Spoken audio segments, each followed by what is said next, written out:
Hello, two people watching.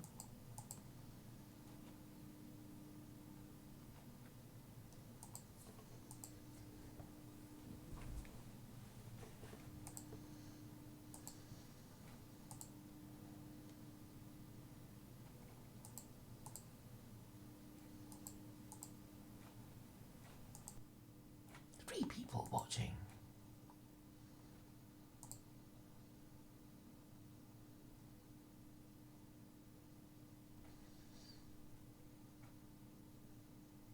I had the chance to listen to this interview.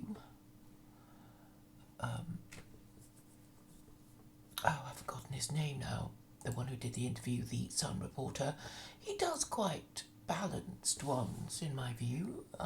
He lets the subject say what he or she wants to do without overtly contradicting them, but he's of a certain mindset, a more sensible mindset than the usual libtards. Hello, John Vance. Now, I'm not going to play you the whole thing, but you should have a listen to it. You may have heard of Melanie Phillips, who started her career as a socialist, a lefty, writing for The Guardian, and because she reported what she felt to be the truth, she basically got kicked out. I mean, over the years, you do know she's quite aggressive, really, and almost a militant Zionist, and I can see why she might be a little unpopular with certain people with her views and rather strident way of expressing things. So you don't have to be an anti-Semite to dislike Melanie. I have actually met her, and she was perfectly charming. I don't know if she knew who I was, and I even have an autograph of her biography, which, sad to say, I haven't got round to reading. But if you do watch that video of her interview by that Sun reporter, I wish I could remember his name.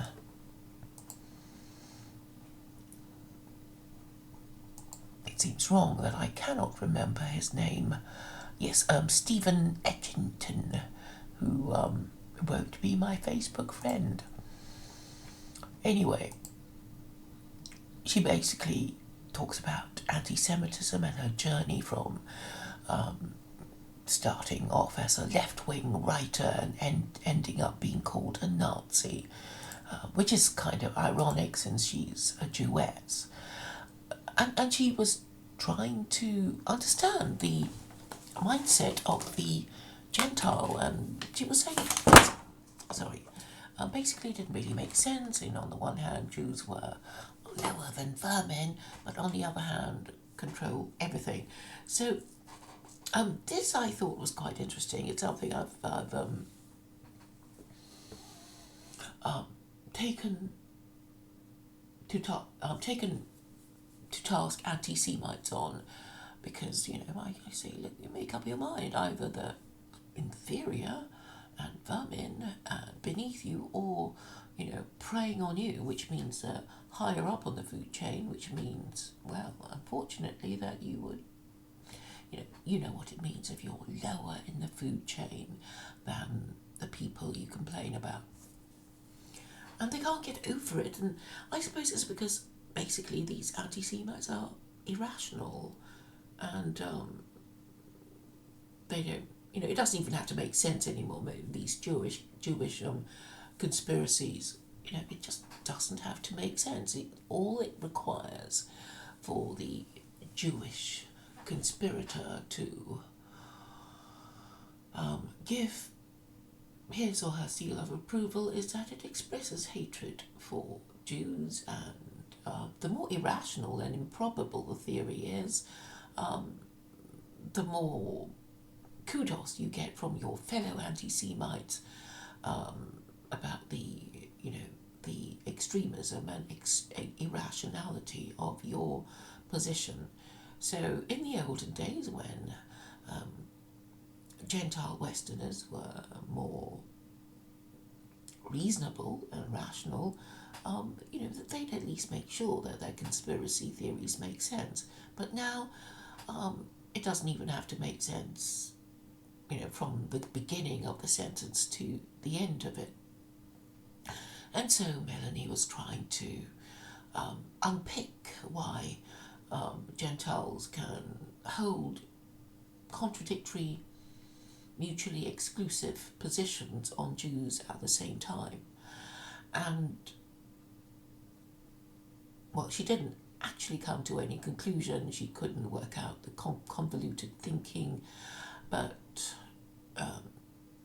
she mentioned it, and one of the things she said led to her being excluded from these North London dinner parties and being included in gossip and stuff with her colleagues was the way she reported on education.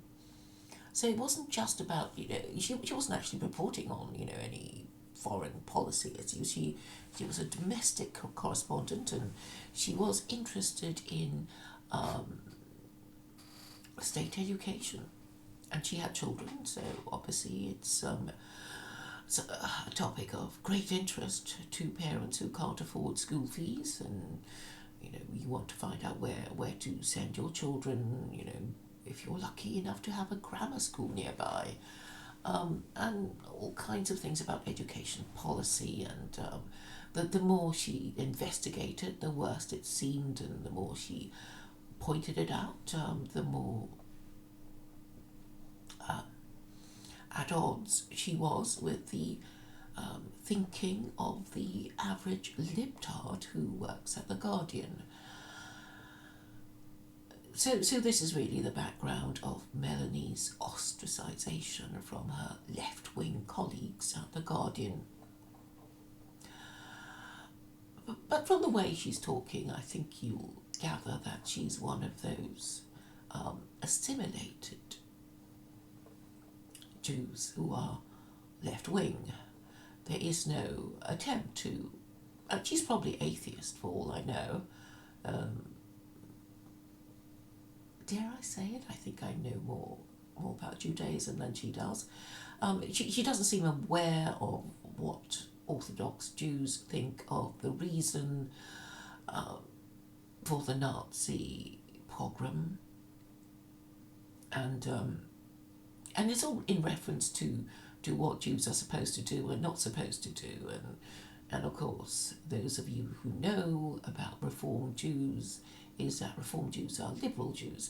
The UK has its own kind of liberal Jew, and they're just called it's called liberal Judaism. But so Reformed Judaism is a German product, and the German Jews were so assimilated that they were saying, well, we're not even looking to Jerusalem as our home. Berlin is our home now, and they would say things like that, and felt very comfortable in Germany, the Germany of the time, and of course this goes against their religion. They're not supposed, if you're a Jew, you're not supposed to marry anyone else but another Jew, and I've had rabbis tell me stories about. Confirmed stories about a Jew would marry out, and then their grandmother would kind of hold a mock funeral for them, and I mentioned this to this rabbi Facebook friend I knew, and he said, oh yeah, my grandmother was such a woman, and so in those days they were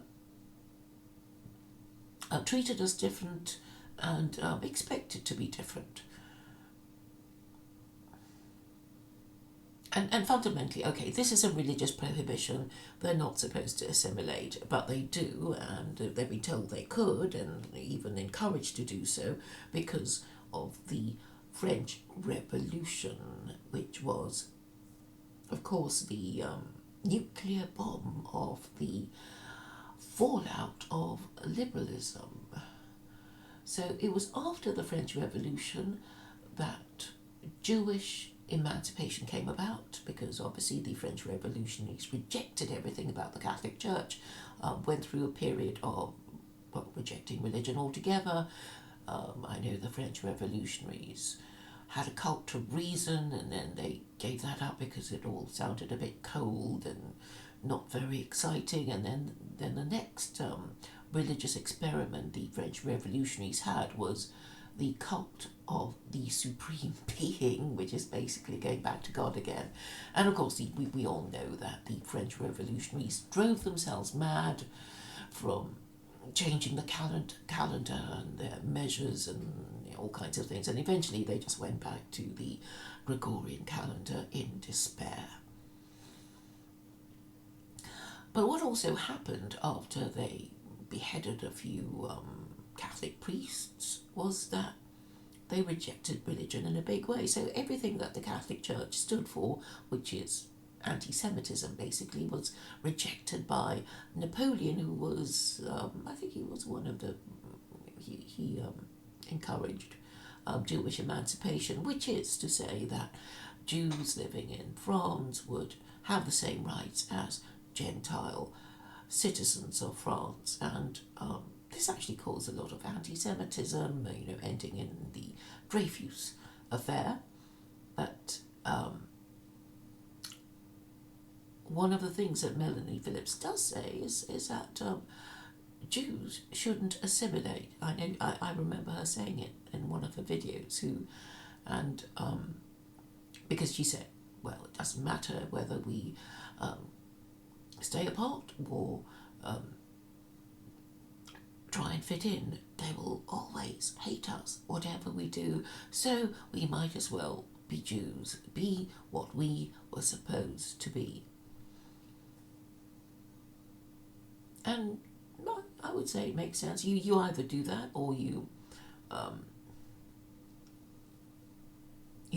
basically it's one or the other. You either stay a Jew or you become an ex-Jew. I know it's impossible to do that, technically speaking, if Judaism, being Jewish is your ethnicity, because this is your genetic heritage. Your mother is a Jew, therefore you are a Jew. But then, if you don't marry another Jew, then your genetic inheritance basically doesn't happen when, because should you have children, they wouldn't be Jewish anyway. And this is why I propose a register of Jews to, keep those Jews who do wish to remain Jewish and want to set themselves apart from the unobservant Jews. Because obviously, if you want to take the trouble of performing all your religious obligations, then of course you would be an observant Jew, observing the Sabbath, eating kosher, celebrating all the festivals and all that sort of thing. But what the thing Melanie didn't say was, well, actually, I don't think anybody says it. It's just my little idea. I do have lots of little ideas about Judaism, and I don't think it is generally accepted that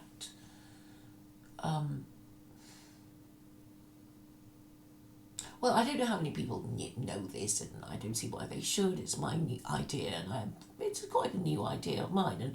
And I'm saying that anti-Semitism is linked to how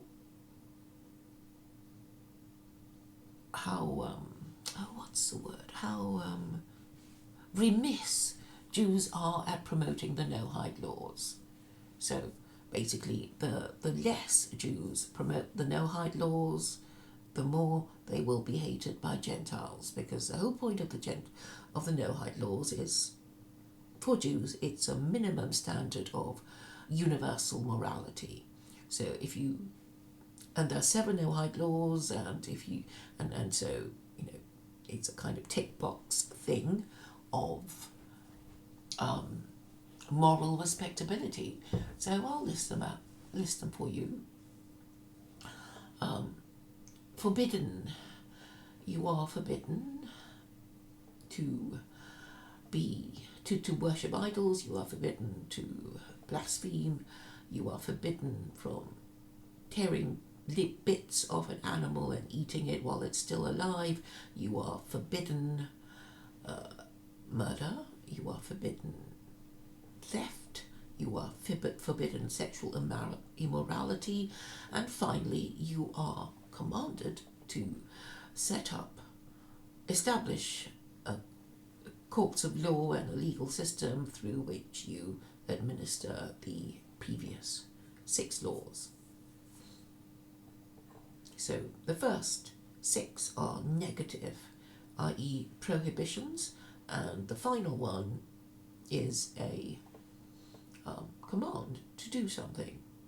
But I think most civilized nations will already have their own court system, but the kind of laws they administer is, well, a debatable point.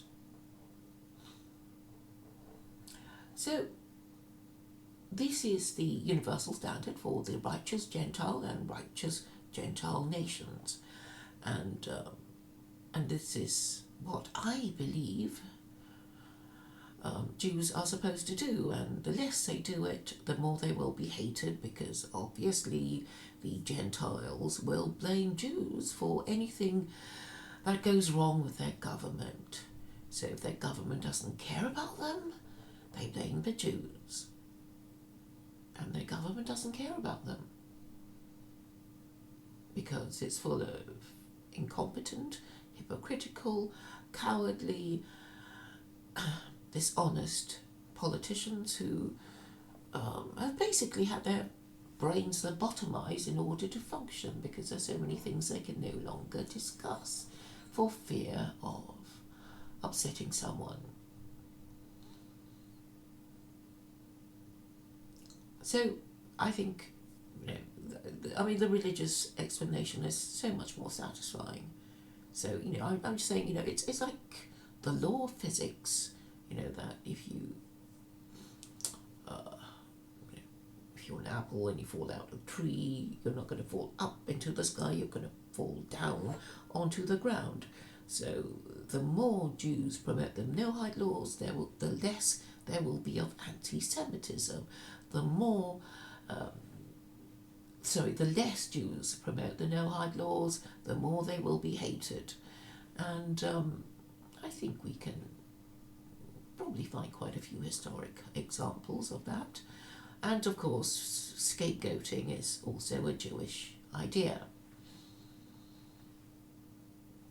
And it would make sense too that, if it is indeed their religious obligation to promote the Noahide laws as God chose them to do, then they should jolly well do it.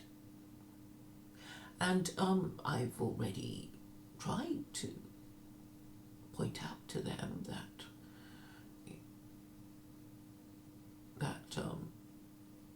if that is the case, if they are obliged by God to promote the Noahide laws, then of course they must do it. But I know there are 2 separate schools of opinion about how they are to do it. I mean, some of them go on about tikkun olam, and of course they're a little confused about how it is that they are supposed to repair the world. And of course, they can only repair the world if they promote the 7 Noahide laws, and a lot of them don't seem to be doing that. So I happen to know that Chabad rabbis are in the course of creating a religion for Gentiles who are unprepared to worship God in the way that Jews do, but without actually being Muslim. I mean, that these, I've been told that these Gentiles who want to be Nohides tend to be ex-Catholics, traumatized ex-Catholics, probably traumatized by the enormous contrick that was played on their ancestors for so many centuries. Many of them are in a bad way indeed, and they because they hate Catholicism, they hate Christianity. It means they hate Christianity, and then because they hate Christianity, they hate the idea of being tricked for so many centuries into worshipping what they call a Jew on a stick. So, and some of them even think that Christianity and Islam are Jew-created religion designed to subvert everything they do, while Jews corner the market and usury because, Islam forbids these Gentiles from practicing usury. So all kinds of theories have been put forward about Jewish subversion. I don't believe it. I don't think Jews created Christianity simply because they suffered so much at the hands of Christians who conducted pogroms and waged crusades and also conducted inquisitions. So it wasn't much fun for them, and I believe Jews were treated better by Muslims because Muslims have the verse, chapter 2, verse 256 in the Quran that guarantees freedom of belief. So they would be better treated by Muslims, although I believe some of them were forcibly converted into Islam. So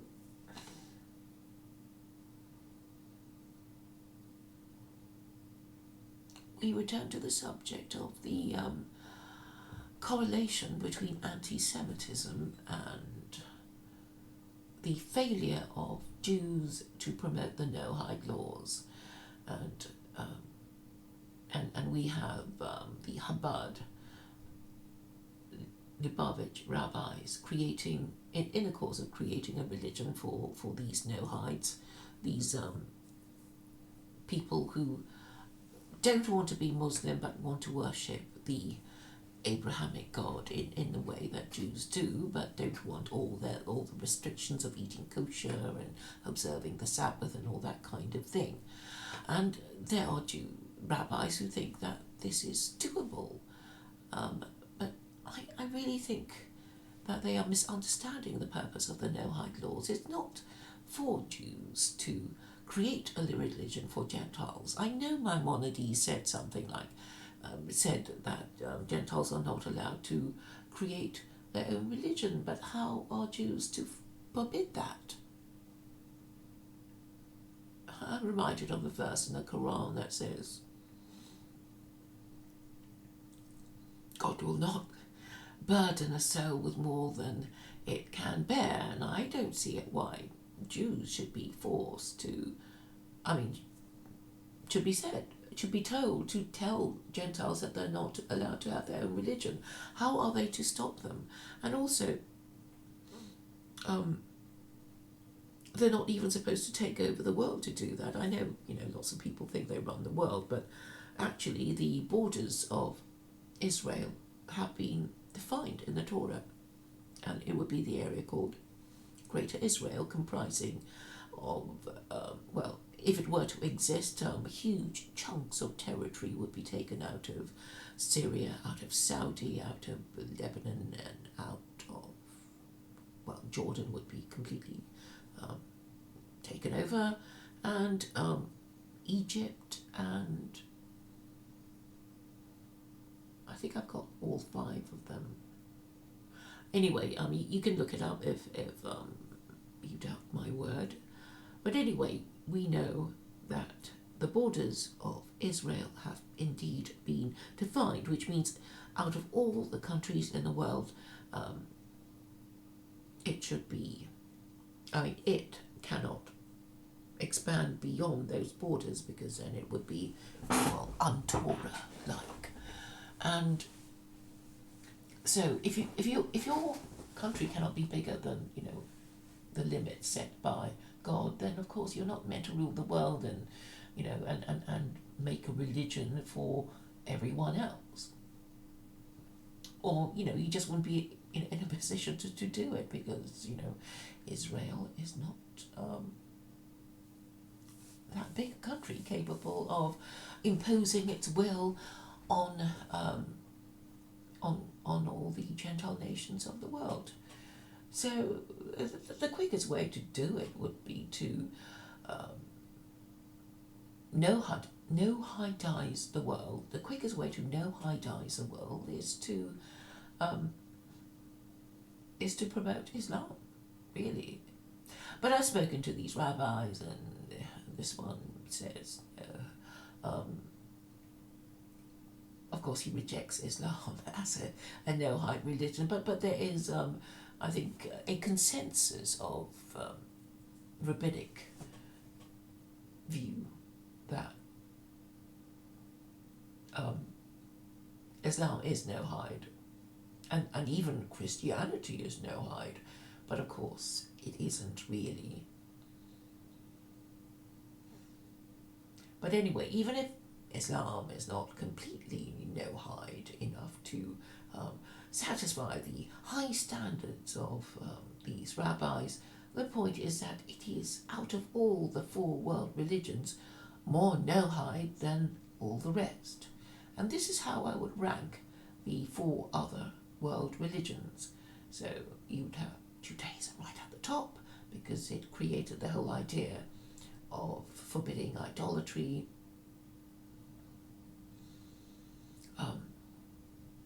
So the next one down, I would say, is Buddhism, because even though not idolatrous, because Buddhism is not idolatrous, well, technically speaking, because it's been called an atheist philosophy,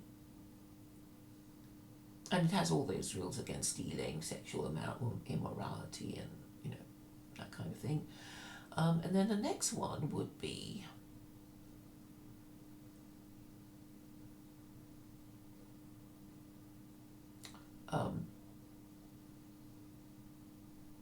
Hinduism, because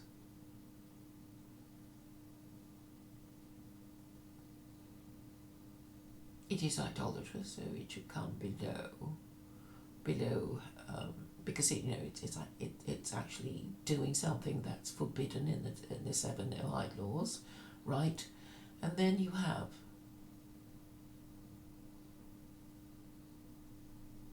Christianity, right at the bottom, because it's both idolatrous and blasphemous. And it's all in the Christian narrative. Why was Christ crucified? Why did the Jews want him crucified? Because he was guilty of blasphemy. And why did they think he was guilty of blasphemy? Because he said his papa was God. So it's all, it's not even disputed or anything. So, okay, the Hindus might be idolatrous, but they're not claiming that any of their idols are more powerful than God. They're just saying, well, we just don't worship your God. We'll worship our Ganesh, we'll worship our Shiva, and whatever. But we just don't want to worship your Abrahamic God. But what the Christians have done is basically to say that our prophet is as good as the supreme and eternal Abrahamic God who created the universe and now exists as pure spirit outside it. So that's pretty blasphemous in my view. So that's why Christianity is right at the bottom and Islam is closest to Judaism. And obviously Jews have a duty to declare Islam to be more Nohide, to be the be the most Nohide religion of all. And I don't see why, it can't be acknowledged that it is perfectly possible for God to reveal the Torah to Jews first and then reveal another set of scripture to Gentiles in the form of the Quran. There's no difficulty at all. It's not contradictory. Of course the Jews don't like it because it kind of supersedes their religion, but the Quran accommodates Christians and Jews, so it's not really a problem at all. Logically speaking, although I suppose, these Jews will say, oh, but Maimonides said Gentiles are not allowed to create their own religion. But then I'm afraid, in the exercise of ranking, it does seem that the Abrahamic God is greater than Maimonides, who also said that the Prophet Muhammad, was a lunatic. So maybe you shouldn't say these things. And I guess even great men can have can say things that suggest that they might not be such great men after all. But in the sort of ranking of things, surely it must be acknowledged that the Quran would be greater than Maimonides.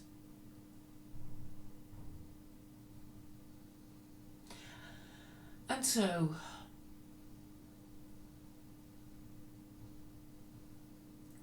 it seems to me that a way of decreasing anti-Semitism would be for Jews to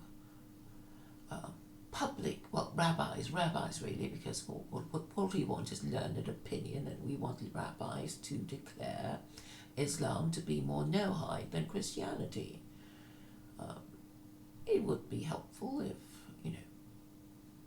the more prominent rabbis that we have all heard of, such as Rabbi Sachs, who is considered to be some sort of superstar, perhaps he would like to tackle the subject of the Nohide laws and rank Islam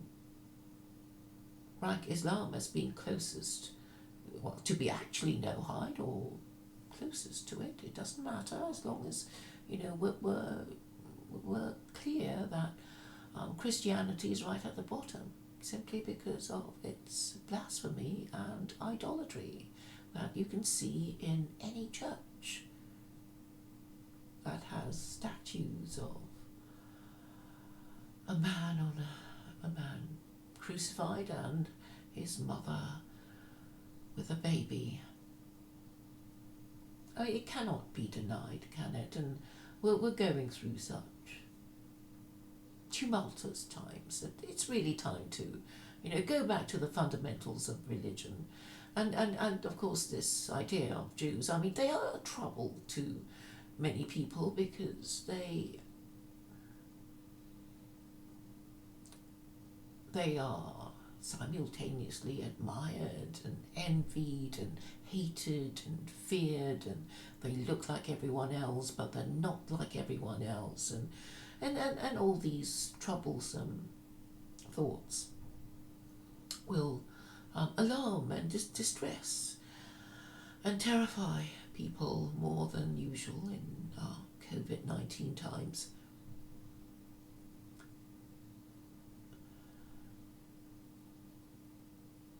But the reason for anti-Semitism seems to me to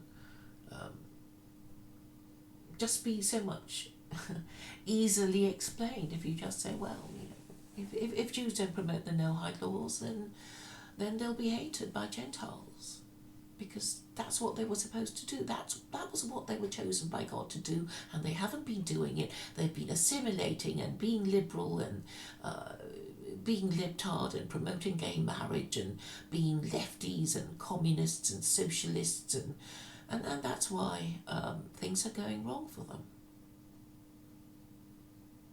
And I hope there will be Jews prepared to consider this viewpoint. I don't think I've heard anybody say that, so I just hope I'll get a bit more feedback on it. Now I will read the chat.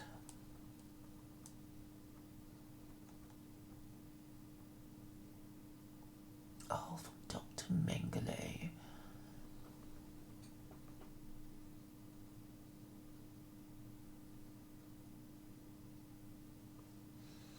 Oh, couldn't you hear me very well, Dr. Mengele?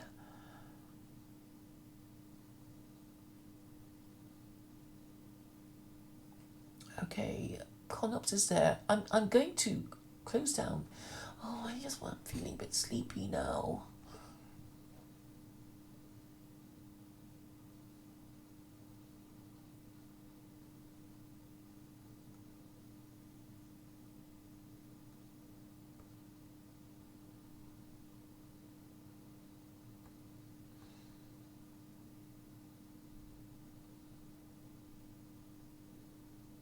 All right. Okay, I'm going to close it now because that's what I wanted to say, and I've said it in under 40 minutes, so I'm going to close it now. Thank you for listening. I hope that made enough sense to you all, and I'll think about streaming again